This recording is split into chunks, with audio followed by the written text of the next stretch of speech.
everyone. This is Dwayne Newstater with Pony Trestall, and welcoming you to another episode of Tree Actions, the Human Forestry Podcast.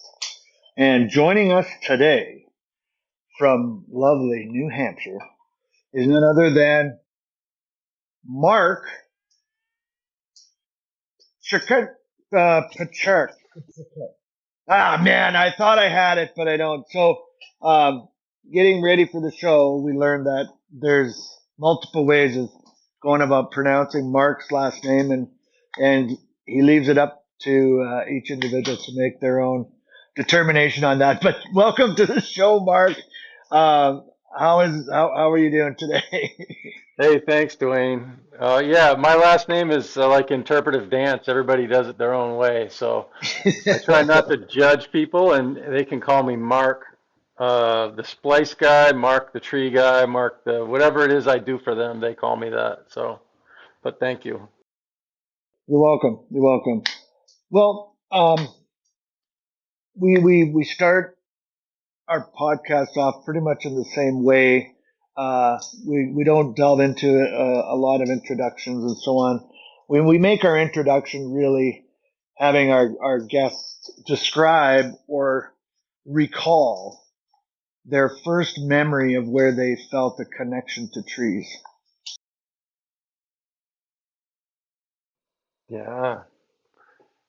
I've listened to a couple of the podcasts that you guys sent me, and it's a really intriguing question.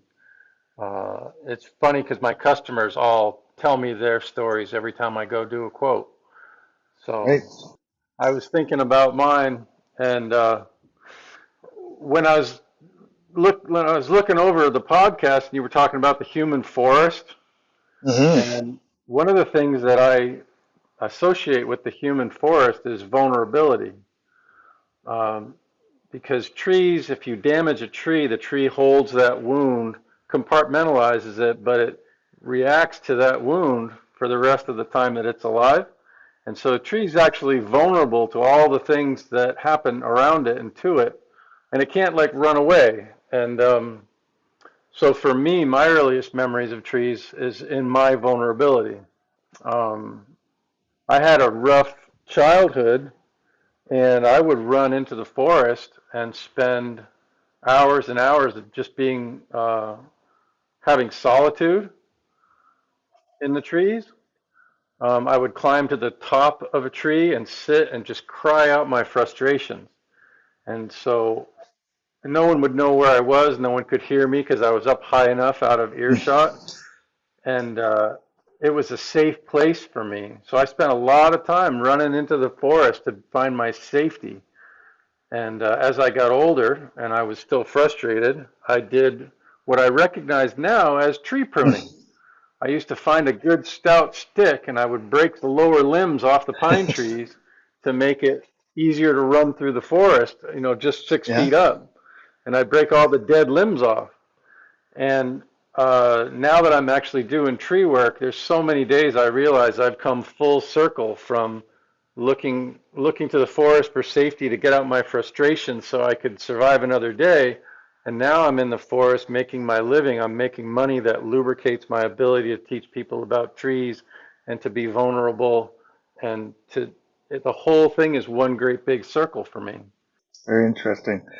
When you're talking about running through the forest, breaking off lower branches to clear a path, it's interesting because where you go to, where animals create their trails, especially the male species with the horns, you'll see at the height of the horns, all the branches have been somewhat cleared. And sometimes you got to elevate yourself. Like you wonder how it is that moose can run through the forest so quietly. But if you get up to 7-8 foot level to their eye level and above, you see where their horns have actually cleared little tunnels. Yeah. And I grew up in Vermont on the banks of a river where it was farmland and then the pine trees grew up in. So there were all sorts of lower limbs Yeah. on the pine trees that had all died off after the rest of the forest caught up with it. Yeah. And so I was the first generation to run through those forests with the dead limbs. And those trees gave me a chance to get out all my frustration and my anger and my, like, all the questions I had of why life was difficult and all that. And I was knocking all those limbs off, and I was making a space. I was basically making a nest for me to live and grow up in. Hmm. And after leaving the trees for a long time, going into the high tech world, 24 years ago, I came back to trees, and now I feel more at home than I've ever felt in my whole life. Wow. What an interesting and positive way to deal with life's frustrations and challenges, like things that are out of our control. I wish I'd thought of healthier ways of doing it like that myself. Well, there was sometimes where it wasn't so healthy. I used to climb the small pine saplings with my friends Yeah. that were near each other, and we would sway in the tops of the pine trees and try to have like a jousting match or whatever. And one time, my tree, when I swung back, the top of the tree broke out, and I Oh, landed on my back in the pine duff. And I remember the my vision just getting smaller and smaller and smaller wow. till it went black, and then I was knocked out for a while. And when I woke up, all my friends' faces were in my field of view as it started to reopen. And that was my first awareness of mortality, was from being, from climbing up into a tree and falling out and recognizing that this is a fragile, vulnerable life, and it can be taken away by having fun, by just Wow. being silly in trees. You could lose it. And so now I carry that into my safety workshops about tree climbing, as somehow that informs how I talk and how I feel about safety in trees. Interesting. I think back, it reminds me, once again, your story reminds me of something. And uh, the first memory I have of feeling fear from being injured. Uh, and I don't know how old I was. I was not old. I remember running to my father for comfort, but I was swinging on a low branch in a playground, and I had gone out away from the playground equipment and was just grabbing a low limb on a tree. I think it was a poplar, and I was swinging on it. I would just grab it and swing with all my might and let my legs go out, and I just was having a great old time. And suddenly the limb broke. I had no concept of, knowing what I know now. If I'd watched a kid do it, I'd probably go, "Oh boy, that's going to bust. Better watch out." But as a kid, you don't think of these things. But when you described landing on your back, I didn't black out, but I landed. I think I must have landed on a root of a trunk flare, and oh, it hurt. And it was the first memory I have of, I had fallen and hurt my knees and things, but this was an injury where I wasn't sure what the consequences might be. Like it genuinely made me afraid.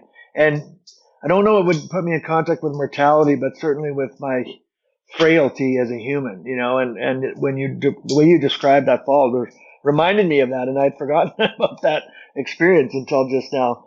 We've all probably spent time swinging off of something or other that when we look back on it, maybe wasn't the most secure thing. Well, I remember I was laughing when I hit the ground. Oh, wow. Yeah. And when I woke up, I was still laughing, but I was I was out. I was truly out. I was gone. Ah. So you think you just got knocked unconscious by the blow, the sheer impact? Yeah. Yeah, and I think the pine duff in that forest saved me. Had it not been a monoculture of pine and the forest floor was, Right. thick with Yeah. pine, I I might not have made that one. So, And what an example of resiliency and how depending where you are in the forest, your falls or your mistakes, maybe you're protected by the forest itself. well, I never blamed the tree. I didn't blame it. I took responsibility. I said I was doing something I shouldn't have done in a small tree that couldn't handle the weight that we were doing. Like, this was dumb on our part, and the tree was innocently broken. Uh, and I never blamed the tree for breaking. It was me. And that actually plays into my safety training workshops now, is that when you pull the trigger, when nothing's moving, and you have it all rigged, and then you pull the trigger, you're putting it all in motion. And that's why you should be working with your checklist, Yeah. understanding the physics involved, and then taking responsibility for the whole site. Yeah. And all that goes right back to that moment when that tree snapped and broke out underneath me. I caused the motion. Yep. Well, and a lesson in responsibility. I think that that's an interesting concept.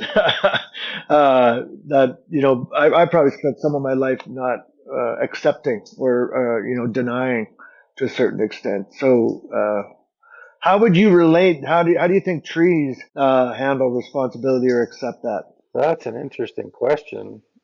Um, I've spent my whole life thinking that trees don't have consciousness. Um, However, I met a dude in Colorado, in Crestone, Colorado, who was building a machine that would play music from the electrical impulses of plants and trees. Wow. And the pinyon pines had a totally different sound than the cottonwoods, and the cottonwoods had a totally different sound than the aloe plant. And um, the last time I checked in with him, he was telling me how the sounds, when you put the plants in relation to each other, the sounds change. So when they're by themselves, they do one thing. When you put it in, let's say you take a pinyon pine sapling and you slide an aloe plant over to it, the music changes. And in some of the recent books that have been put out, talking about pheromones and different chemicals that the trees pass, um, I don't know about responsibility, but certainly community, I think trees feel. Oh yeah. I don't know if you've read the book, Finding the Mother Tree. Um, there's there's something there, but I'm not sure it goes as deep as responsibility. I think we're the ones that put things in motion more often. Yeah. I mean, I have to confess that I anthropomorphize trees and situations with trees probably more than well, I don't know if it's more than I should, but I certainly find myself doing that. But I do that with my dog too. I do that also. It helps me translate the slow moving world of trees that I see for, I'm 6 decades into living, and I grew up in Vermont in the forest, but 6 decades of living with trees in close proximity with trees. The people that I work for don't have that luxury. And when I anthropomorphize a tree, I often do it for their benefit to help them connect more deeply with what it is that we're talking about so that they can grasp the situation. And a little bit of it rubs off on me every time I do it too. So Yeah. Well, analogies and stories, they're kind of closely connected, and they use allegories or symbolism, right, is a big part of education and training, really. And however it's one of the mechanisms I think that most humans connect with. Uh, we've said it before in the show and in other trainings, like some of the world's greatest teachers told stories, and stories are a blend of what is it, like human biasness, experience, and uh, profound ignorance. yeah, you know, yeah. Well, on that topic of stories, though, Dwayne, um, I can't help but think of all the hours I spent splitting wood for my dad, and uh-huh. how every time I split a piece of wood open, I was thinking that that piece is telling me a story. Wow. And so I don't know, between the ages of probably 13, 14, and 17, maybe a little younger even. He probably gave me an axe when I was 10, but for it seemed a long time I was splitting wood for our family's heat. He'd get the wood delivered and cut, and I would just split it and stack it. And so years later, when I ran into writings from Alex Shigo, and I opened up the book, and there's all these dissected trees and crotches, Yeah. and all these branch unions, and I think back to all the years I spent splitting wood by hand, and reading the rings and reading the cracks and reading how I was going to make that happen, and how the tree was telling me a story of how to have success with it, and how that translated to Alex Shigo teaching me a deeper level of that. And then now my own work in trees, I'm trying to read the living tree before I open it up to make sure I'm safe. I think often about Norm's accident and how he was, so proficient and so knowledgeable, and he was reading a tree, and maybe the tree didn't, give up its secret. Mark, you mean Peter, right? Right? And so I think about that almost every time I'm climbing and I put my hand around the back of a tree, place it in a particular location, and I find a woodpecker hole. And I think to myself that the tree is guiding me to tell it's telling its story to me by guiding my hand to the woodpecker hole I wouldn't have seen and would have climbed over without recognizing it, right? And that's what's guided me towards doing actually a ceremony to thank the trees before every tree I work on.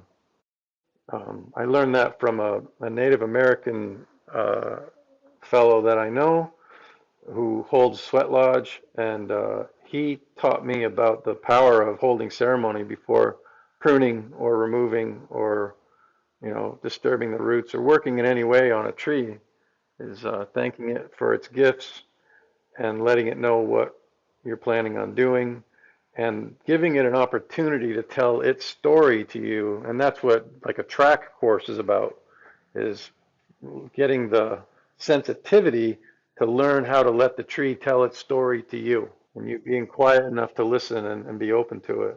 Yeah, yeah. I remember uh, one of the colleagues I would work with is a consulting arborist in Omaha, and I met him through my friendships with Dr. Shigo, and he was he we would do tree biology workshops after Alex passed.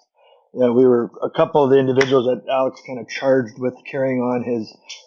He had a few of us. Well, there was quite a, I don't know how many there were. He called us the Tree Function Education Group that he got to know, and he selected and kind of said, you are people that need to continue on teaching biology in the style that I do it, and I think you have the capacity to it. None of us dared to do it until after he passed away, but and this guy's name is Jack Phillips, and we would go to a site where we're going to do a course, or we did several of these tree biology courses. We haven't done them. It was all quite a few years ago. Anyway, he would stop and we'd have to get a coffee. He always wanted his espresso, which, okay, fine. But he would, even before we got out of the parking lot, he would just look at the park or whatever the scene was. And he'd sit there and look and watch, and I'd be like, well, are we going to go get started here? Are we going to go look at the trees? And he says, well, I am, just let me. And it was what you're talking about. It was his ceremony of, getting into the place that he was in.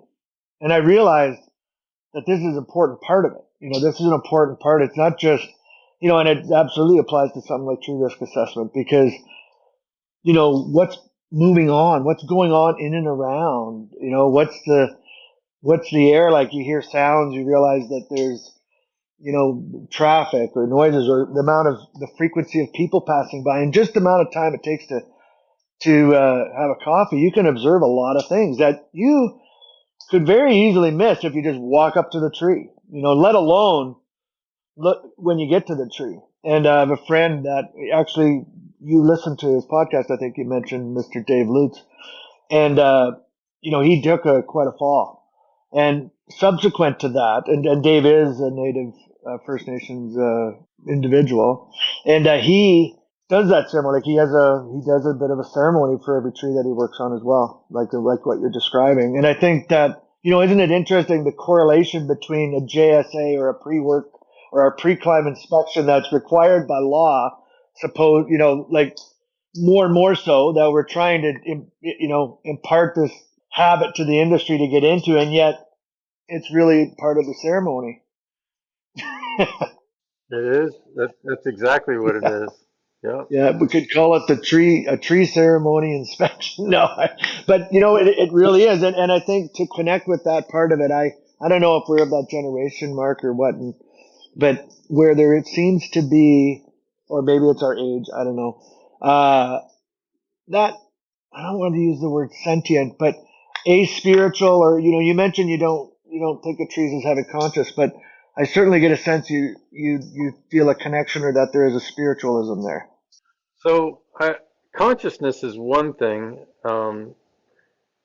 I don't know, the awareness and the ability to interact with your environment. I mean, certainly they put out pheromones and certain chemicals when they're under attack by insects and things. Um, but I do teach energy to my all my workshops. I teach about the torus energy.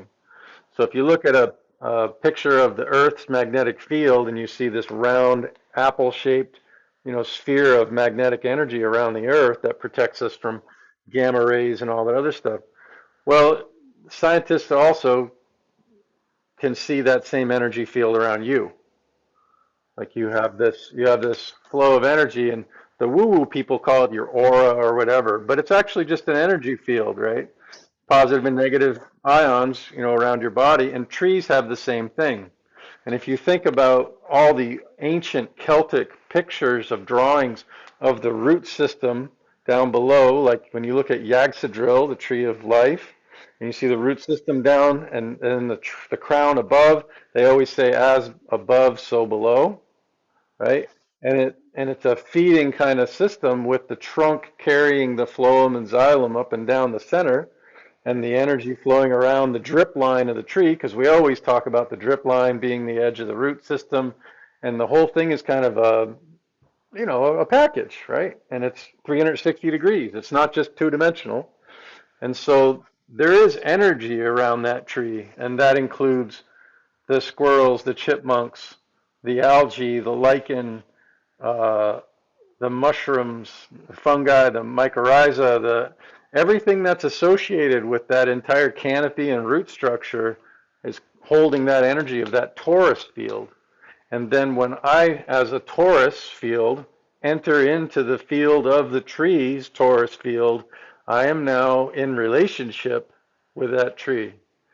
And so consciousness, well, obviously it's not a speaking consciousness, but if you listen quietly enough, if you walk into the field of a dead tree, you have a feeling, right? You're like, okay, gravity's working here, ants are working here, termites possibly, fungus is working, and that has a certain energy to it. A really dead ash tree has a certain energy to it. And then when you walk into the aura or the energy field of a beautiful spreading beech tree with 90-degree branch unions going forever, and there's all sorts of things going on in that tree, all types of wildlife and critters on the leaves, and the boring beetle on the bark, and the roots. It's a whole different feeling if you really do slow down and try to feel it. And that's what I try to teach people to do, whether it's a customer or it's a an employee or it's a trainee in one of my workshops. Yeah.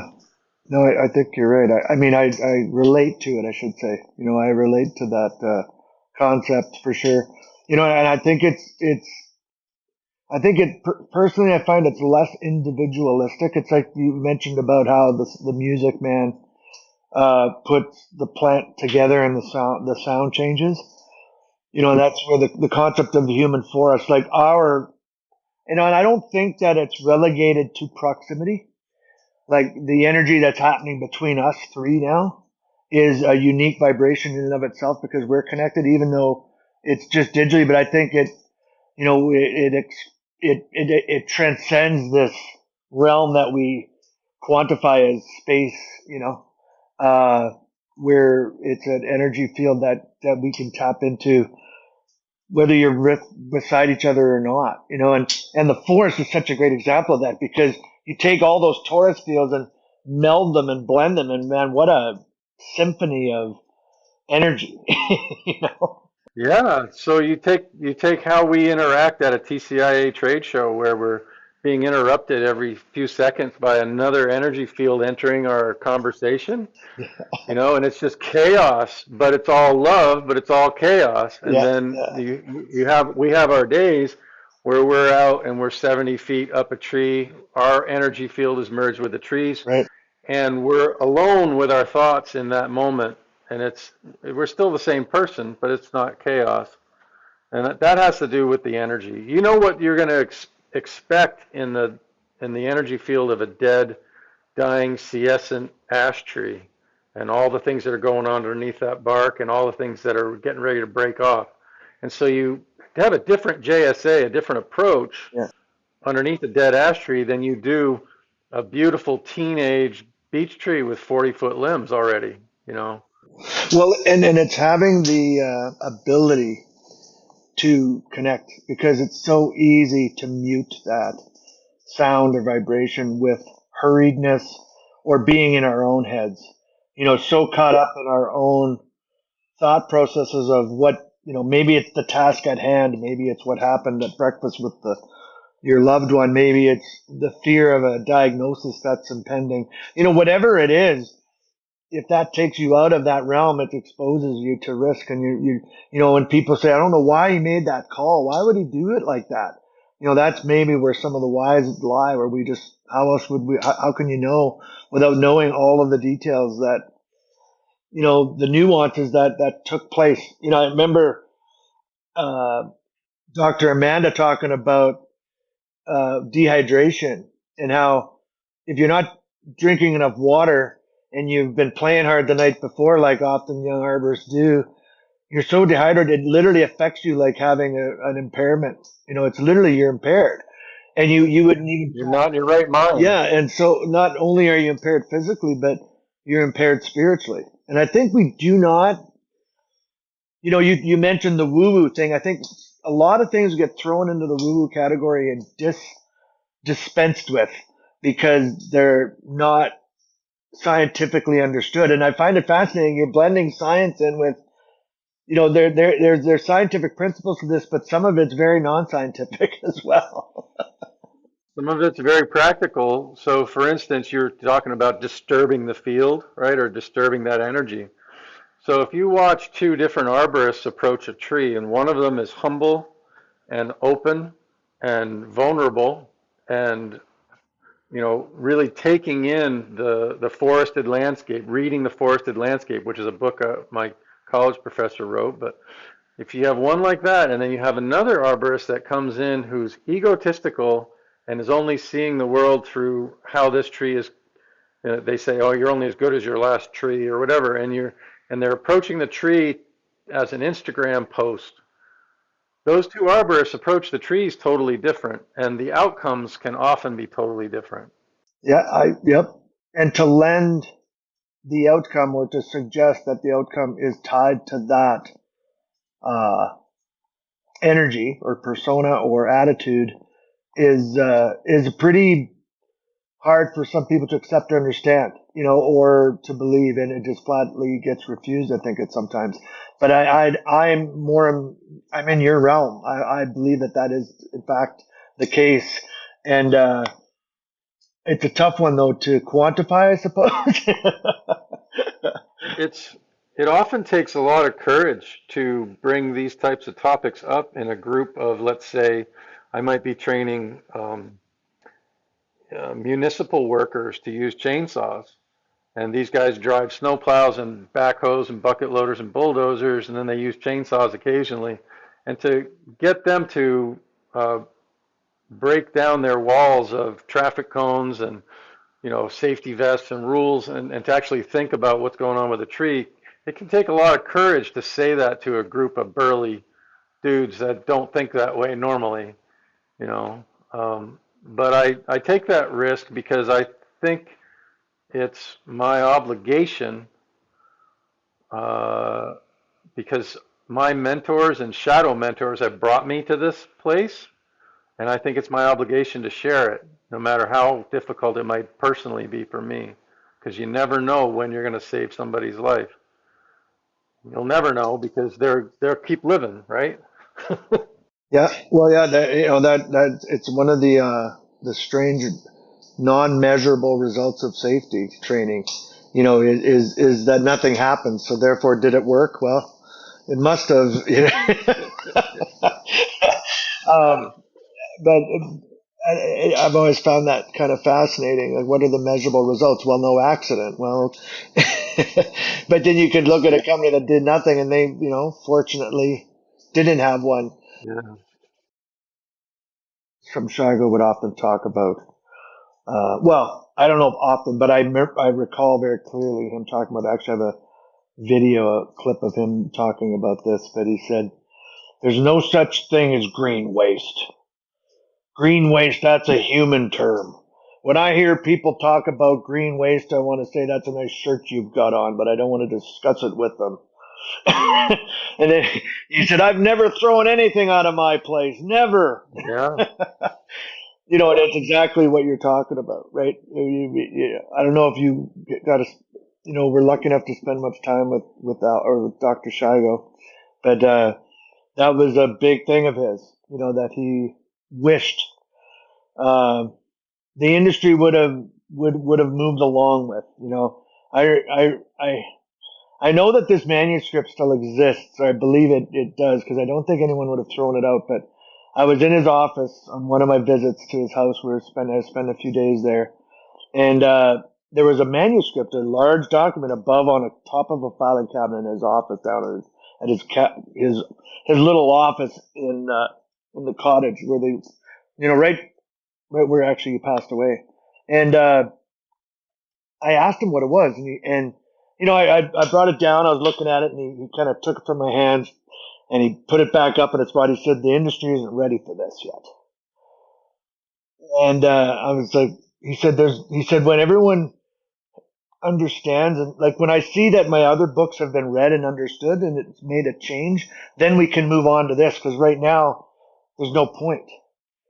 People aren't understanding or haven't grasped the concepts of my other books. Why would I give them another one? I'm dying to know. What was it? Well, I know that a lot of that stuff went to, and I don't know where it is. And we need to get Tim Walsh on the show, Tony, because he might have an idea where it is. And because Judy doesn't know where it is, his daughter, but she recalls something of it as well. But and some people think Shigo might be arrogant or rude, but he often would talk about how he did what he did to get everybody to learn and understand, so we could all move forward together.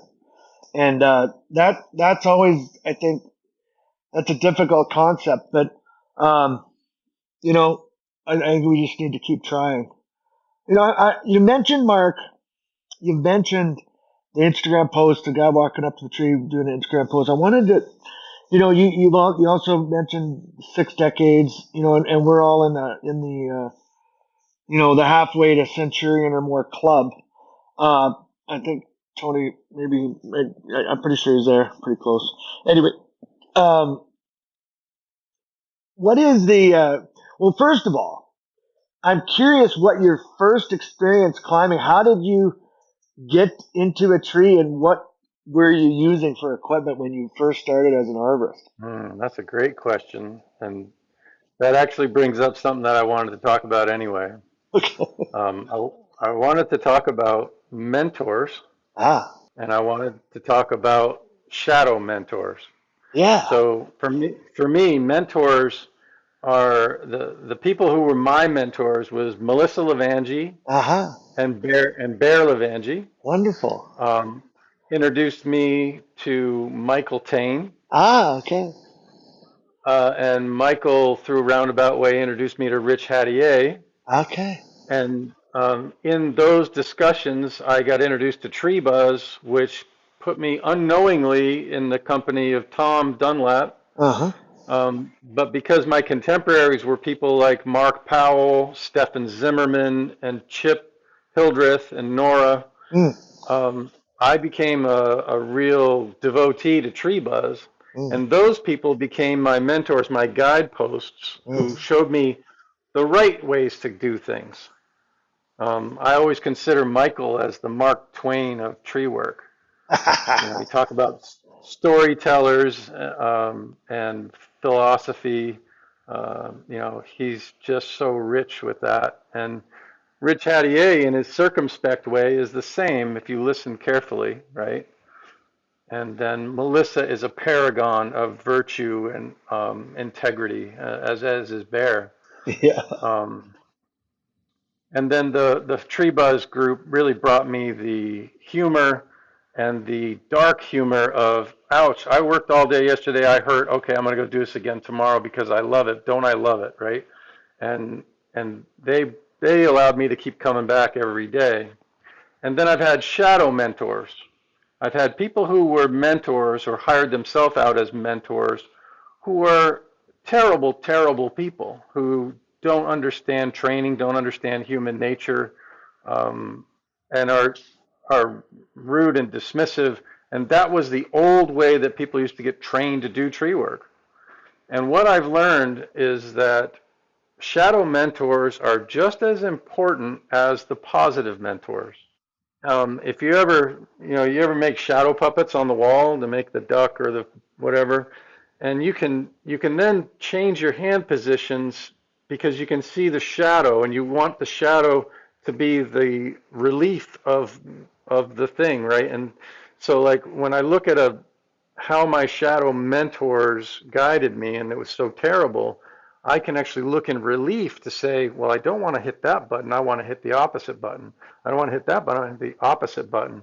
And they actually inform me just as clearly and deeply as my positive mentors. Absolutely. That being said, my first experience to climbing was with a shadow mentor. I took a class with a shadow mentor, and uh, the list of things that were distasteful and horrible about it are as long as my arm, and I have informed all the ways that I train and teach and speak and approach the work as the opposite of that ever since my very first indoctrination into tree climbing. I hear what you're saying. Yeah, it's the concept of uh, without adversity, you don't have strength. Like without strain or stress or pressure or heat, a diamond doesn't become a diamond without a lot of heat and pressure. And and shadow mentors provide that, right? They give us the examples of what not and not to pass judgment. I like the way you put that because it can be used to a benefit, and maybe that's even part of the purpose. That's one of the things that I really struggle with. I guess altruistically, I like to think everyone has positive qualities, and I do value all life. And I've gotten myself in trouble, I think, in my lifetime by not maybe extracting myself from unhealthy relationships. Maybe you could call it a sense of codependency or so on. But nevertheless learned from those hardships, whether it be as a child or even on into my career. And as shadow mentors, I really like that model and concept. And it's the whole you and I haven't talked a whole lot before. We had one face to face conversation at a conference, and I don't know, I energetically wanted you on the show, and you listed a bunch of names of people that I actually know very, very well, and yet you and I have not completed the loop, so to speak, like we are today. And I don't think it's by accident or coincidence at all, and it's part of this energy field that we're talking about. This was inevitable, to happen. So, which it's just so, I don't know what the word is. It just puts me in a real thankful, grateful moment, that we're having and realizing, we've kind of known each other really quite well in a lot of ways because, Michael and I are very close and I know Melissa better than Bear, but I know them both very well. And some of the other people you mentioned as well. I don't know, Tony, if you're feeling it too, but or maybe you knew that, but because Tony, you're very close with Michael as well. Yeah, I hadn't realized all the common connections, but it never shocks me because really, the tree community is very small. Like the world gets much smaller, I think sometimes too, and the way things that they come together we're fine. And it's, yeah, I love the concept of the shadow mentors, because it's sort of, it's along lines with where, the philosophy of the obstacle becomes the way, right? Like during the course of a day, you're gonna deal with mean, unruly people, but that's just an opportunity to get better at handling yourself with mean and unruly people. That's just an opportunity to grow and get better. Yeah, and just to finish that thought about shadow mentors is that in the beginning, after the experiences that I had, I was angry and I wasn't happy with that person. And over the years now, I'm in 24 years doing this. Now I can allow that person just to be who they are and watch their journey as any other person. And I don't hold animosity toward them while I still recognize them as my shadow mentor. They might be a positive mentor to someone else, but in my situation, at their point in their history, they were a shadow mentor to me. And I always hold the door open that they could change and be a better mentor going forward. So I want to be clear about that. I don't hold animosity, because how valuable is it for me to curb my vocabulary in front of a group to make sure that I don't do those same things? And without having that wall to run into, without having my sensibilities, pushed hard, I wouldn't have maybe given it as much like weight as I do. And so I thank the shadow mentors that I've had for showing me what it looks like when you step off the path. And that actually brings up, all the things that we've been talking about are dancing around the same thing. The arborists personal development program that I'm building is called the Growth Ring. And the way that I the way that I see it is that as a tree puts on growth rings, and we talked about it already, that anything that happens to that tree is compartmentalized, and then the reaction wood determines how it looks, in future years and the aesthetics of it, and whether or not you can read it. But when you cut the tree and you read the rings, you can see where the drought was and where the lots of rains were and where the tree that fell down next to it, scarred the bark, or where someone put a tap, a maple tap into it. And that growth ring metaphor works perfectly with people because, as you were just saying, Dwayne, even though you and I haven't spent a lot of time in each other's proximity, our paths have been parallel. And because of our conversation today, I'm fundamentally a different person because I've got an impact to one of my growth rings in a positive or negative way from meeting you and hanging out with Tony today. And I'm fundamentally a different person after interacting with you both. And so there's a change in my personal growth rings that I hold forever, just like a tree holds that forever. And when the tree goes into senescence and passes away and rots away, that's lost to time, just like when I die, all those little nuances that you imparted to me that I carry to the next training and the next training and the next training when I die, they all get returned back to the fabric. And so the growth ring is a super powerful metaphor for me personally. Um, and the way that I teach it is I try to promote the terms novice, apprentice, master, and sage. And I equate that to a tree world of being a sapling, being a teen, being a mature tree, and then being in senescence. And so our personal growth mimics and mirrors the tree's personal growth. And you might be a novice in rigging, but you might be a sage in a whole different field. Like Chip Hildreth was a computer guy when he first came into arboriculture. So he would say, oh, I'm just an apprentice at climbing, but I know how to do Perl programming or whatever, right? So he was a sage in one place, but he was an apprentice in another. And so in my classes, I try to ask people, where are you a novice? Give me an example. Give me an example of where you're an apprentice. Where are you a master? Where are you a sage? I try to get them to recognize that if you're a novice in a room, you don't have to have your chest puffed out because you're a sage in another area. you can be just as open as any other novice in the room. One last topic on that is our arborist careers mimic that tree growth and human development. And one of the things that's really important to me is preserving the sages. So you talked about us being in our 50th and 60th years, right? So what we have is we're aging a lot of people out of the industry, and we're not able to bring a lot of people in. We're having a hiring crisis. I think that's no news to anybody.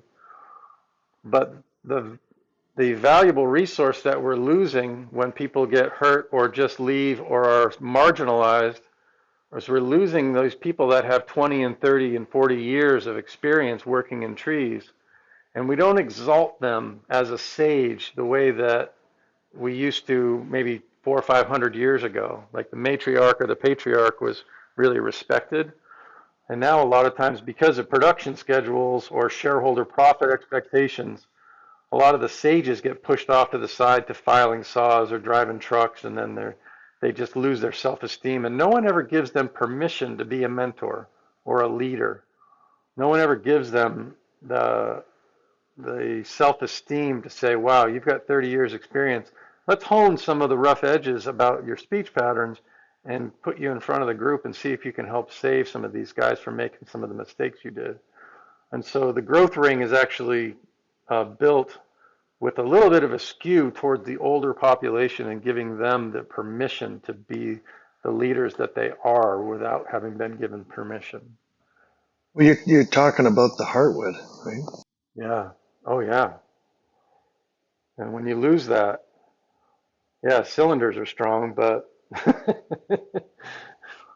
Yeah, the heartwood is but I agree, and that's it is, like Don Blair when he was on the podcast, he referenced an old, I think he said it was a African proverb or some type of saying, and it goes something like this: when an elder, well, I'll use your example, when a sage or elder passes away, a library burns down. And and it's just the concept of yeah, and I never have heard it quite so bluntly, I guess, but I wonder if it's interesting. Shigo, as he got older, his following continued, and there were those that I think really respected him, and not everyone agreed with it. Shigo was very outspoken and almost fanatical or religious in his teachings, and you became kind of a zealot of his in a way, and some didn't, but I think he always did command a respect, and I think we have that to a certain extent in the educational realm, because someone maybe be a professor or something like that, or an educator, but you make a really strong point of those that have gone through the school of hard knocks and stayed there. Those sergeants or generals, or maybe more like sergeants or platoon leaders that have stayed in the trenches and retired there, or retired from there. And then that library, how do we capture that library of knowledge? And that part of what this podcast was hoping to do, and it was one of the reasons I wanted to ask you about your first climbing experience and the equipment you were on, but also dovetail that with how do we communicate what you're talking about? How do we preserve that legacy and impart the importance of it to the next generation? Or does it happen naturally, or do we have a duty of care to try to encourage that, or plant those seeds so they can germinate? So in the growth ring, I have a plan to, and here's the trick, right? A lot of these people that we want to gather that information from have been traumatized over their career by bosses and people who treated them like crap. I think it's no secret in tree work that, back in the day, they used to throw a saddle on somebody, point them up a tree and say, take that tree down or you're fired. Don't bother coming back tomorrow. And so that trauma of jumping into something with no training or being beat up, verbally every day. It's hard to get some of these older folks to speak the language, to have enough confidence to speak out loud in the first place, or to speak a language that can be understood. Um, we got to take some of the rough edges, and that's why I call it a personal development program instead of an arborist safety training program. It's really personal development, and I always say I want to train the person before the tree worker, right? Because the person is what's important, not the getting the job done is important to the shareholders. But if we don't come home with somebody on a given day, that person's way more important than the shareholders. And it's not the tree. It's the tree that's important, not the saw or the climbing line. Yeah, yeah, that's true. Tony, it makes me think of your boot camp. And I mean, that's a lot of what you go for in that program that you have put together with Phil. Yeah, it's sort of the same idea, just on the opposite end of it. The idea behind boot camp was to give somebody, well, I mean, quite frankly, when you're done with boot camp, you're either gonna be a lifelong arborist or you're gonna run screaming away from it. Which there's, as being a trainer for so long now, there's some of the toughest conversations I've had with people that they really want to do tree work, but they're just not suited to do it, whether it be mentally, physically, emotionally. And say it's like, either you change or get out of the industry, because it's not going to end well. It's like you have to want to do this work on many levels. You can do it for a while for a paycheck. You certainly can. But to be successful at it, to grow in it, to build a skill set and a knowledge base that's going to last you, 25, 30, 40 more years, it's a commitment, and you can't. And allow you to last. Exactly. And it is, I look back on my career, I wish somebody when I was in my 20s and early 30s would have just told me to take care of myself better physically. And it's not that I had any major injuries, knock on wood, it was good, but life would have been happier through my 30s and 40s had I drank more water on those hot days, had I got more sleep, had I gone home and not had a 6-pack of beer and a bag of chips for dinner, but had a salad and went to bed at 8:30 because I was getting up at 4:30 the next. And I wish that somebody would have told me to find ways to manage the stress and tension of the work other than going home and drinking a 6-pack and eating a bag of chips. And to find those other ways to manage that. And not that I really don't have any regret. Well, can't say I don't have any regrets, because to say you have no regrets is to say you haven't learned anything, right? I've learned plenty. There's True. Plenty of things I would do differently. But I don't, I'm not sitting here saying, oh, I wouldn't turn back the clock. I don't know how much I would change, because the path would be, the destination would be different. But yeah, those are the types of things that, very early on, that if, somebody had told me that, it might have just made life easier or better. Who knows? Maybe I would have not been an arborist, but maybe that was the path. So let me ask a question of you guys. In your estimation, how many of the sages, of the people who are aging out of tree work, can stay in tree work in some capacity? Like we always say, well, when I'm done cutting trees, I'm going to be a trainer, or I'm going to do something else in trees. How many people actually do that? Well, I have to say, that's a good question. Number one, I'm finding it myself where, I've purposely, for various reasons, distanced myself from the day-to-day workings of training, like it's getting to the point where I won't have had, I may not have taught a rigging class for a year or two, which, seems unheard of, but, it certainly is the case for climbing. I haven't actually taught a climbing class, and, we were doing some stuff with our instructors, and I realized I'm actually not even qualified in my own company to teach a course that I wrote. Just because I just haven't done it. Like I can climb, but I wouldn't want to teach our modern tree climbing course. I just don't, I climb the way I climb, and it's just different. And, with it, it's really prompted some thought in me, because I've sensed that and this may just be in my head, and I want to be careful here, but I sense you get less respect because, like there's that shirt you see out there. Do you even climb? Question mark. Like, maybe I don't climb anymore, but let me tell you, like I did for a long time. And but and I guess that's kind of what I was getting at. Like, it seems like there's like for example, SRS. If you ain't SRS, you're nothing, sort of thing. It almost is like and it's like no, And when we had Mark on the show, Mark Chisholm, he's like, hey man, like it's all important. I still use both methods a lot, and I don't know if that's the case with everyone, but it seems like if you ain't doing it, you ain't worth listening to sometimes, and that is, I think, what you're talking about, which I have to say, I think I've been accepting that as a reality, and maybe I need to even tool my thinking on that. I don't know if that's an answer to your question, but I'm curious what Tony would say. I would say, the direct answer to your question, Mark, is no. I don't think a lot of people that you would consider a sage move on. I think they just tend to get out of the industry. Well, I think most of them work until they're so injured or physically unable to do the job.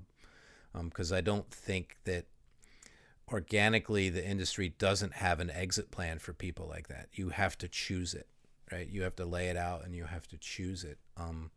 Because it's what I did. I mean, my professional arborist career started a little bit later because I was in the military for a while and tried not to be an arborist. And then when I came out and decided that, well, it was inevitable, I'm going to be an arborist, I told myself at that point that if this is going to be my career, I'm going to do this work. I'm going to get paid for what I do with my hands till I'm about 40, and then I want to get paid for what I know.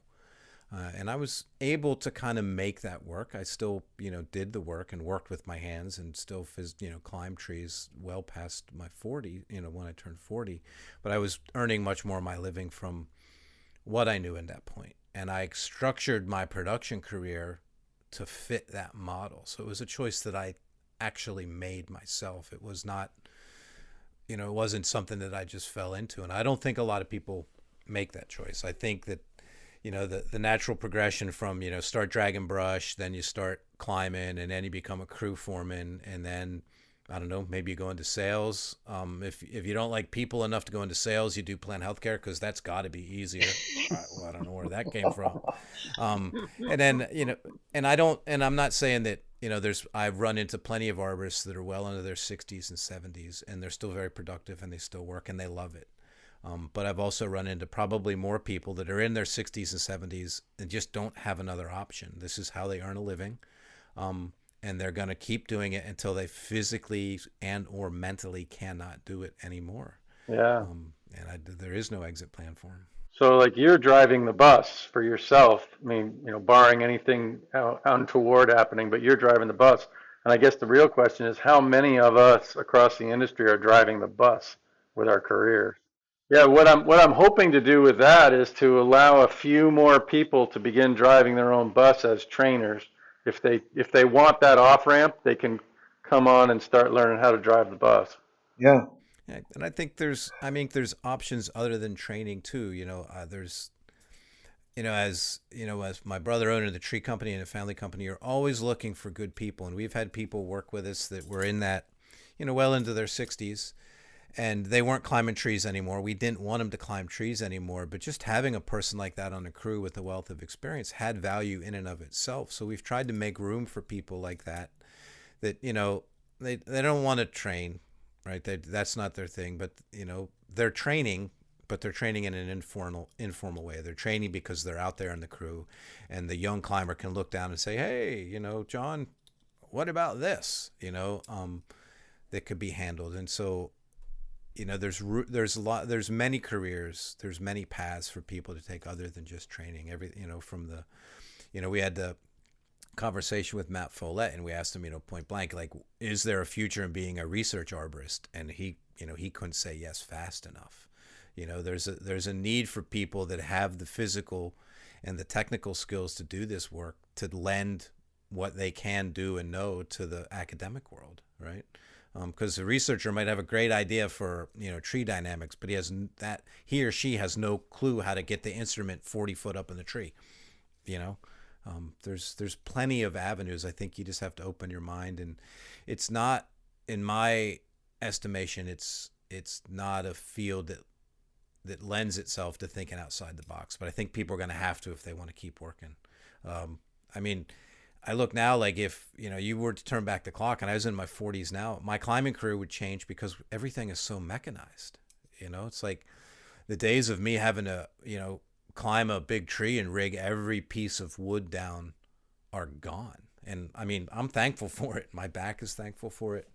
But that skill set just isn't needed as much anymore. So if I was 35 right now, I would have to make some decisions about my career, because it wouldn't have progressed the same way. I wouldn't have had 15 or 20 more years of climbing and rigging and doing removals at a highly manual labor, because I can't remember the last time I took down a big tree without a lift and a crane.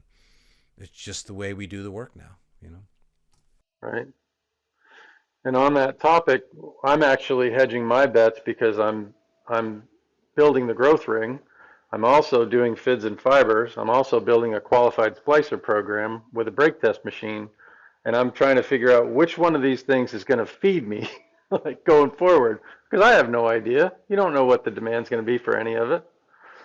And so I want to drive my bus so bad that I'm going to drive several buses until one of them works, But I also feel like I have an abundance of ability and vision, and I'd like to share the abundance that I have with other people who maybe don't feel like they can drive their own bus, and offer them places to do that. I can say from my own experience in having constructed the career that I've had, driving many buses is the way to go, because right now can't tell you how many businesses would have to fold simultaneously for me not to be able to work somewhere. And I've done that on purpose, right? Because I like to do different things, and I think that value can be added in many, many different ways. And when I left production full time and went into training full time, the freedom to set my own schedule is something that I just wouldn't trade. I tell people now I'm unemployable, right? You want me to show up 7 o'clock every morning? Nah, I don't think I'm not your guy. Yeah, I've been there, done that. I got the shirt. I mean, it doesn't. Do you even work? That's the shirt I should have. Yeah. Well, and there's something to be said for just youth. And, I had a friend who's still a good friend, who'd always say youth is wasted on the young. And it's a tongue-in-cheek statement, but the old saying, if I knew now, or if I knew then what I know now with this body and this, if I had the mind, the things you would do differently, which is always part of experience, right? But I really have a hope that we're entertaining enough on these podcasts and that part of the hope is that our human forest will extend into the new growth, the canopies that are coming up underneath through the old growth, right? And that we're actually able to provide a positive mentorship, in some way, even through these recordings. You take a look at what we are. We're all sages of one form or another, right? And now we're novices in a new technology, traveling down a path that we're novices at. And yeah, it might be entertaining for the wrong reasons, but it's going to be entertaining, right? Right. Good point. I'm always pleased with outcomes, and like this morning has been no exception. The one person that I found myself distracted in my mind as you guys have talked is Nora Bryant. I absolutely have to get her on the show now. And I had what I would consider the luck or the fortune of being the first person that ever taught her. And she was just incredible. And she's from Calgary, and she was the bug lady kind of thing. She would write articles in the newspaper on insects, and she was just expanding and spreading herself to do other things, and she started coming to, well, she ended up working at an arborist company. They sent her to, this company would send employees to her courses, and she came to, I think, Chainsaw first, and then ended up at a climbing, and I could just see in her, I was like, Nora, you got to be careful. Like, you're falling into the arborist realm here. Like, this could change your life. Like, and what prophetic statement it was, because I had no idea. But at the same time, I'm absolutely not surprised in watching her progress from the life that she had in Calgary and how she found her way through the trees into where she is now. It's just absolutely a story that's got to be told, and we need to get her on the show. But yeah, what can I say? It's just really cool connection, and a great memory that you've brought to me. So thank you. Oh, you're welcome. Nora is the dictionary definition of determination. She's amazing. Yeah. I love that woman. Yeah, I 100% agree. I'll never forget. She came to her first climbing competition, drove all the way to Winnipeg, like 15 hours from Calgary. And I was like, wow, you're serious. And she never looked back. Never did look back. It was quite astonishing. Well, we're at around that stage. And, I really want to thank you for being on the show, number one, and for sharing from your heart, because I really felt that came through. I feel that with all our guests. I'm not trying to say it's, anyways, I don't need to be apologetic about that, but I really appreciate it. And it's been really, I guess I'm always pleasantly surprised. I don't know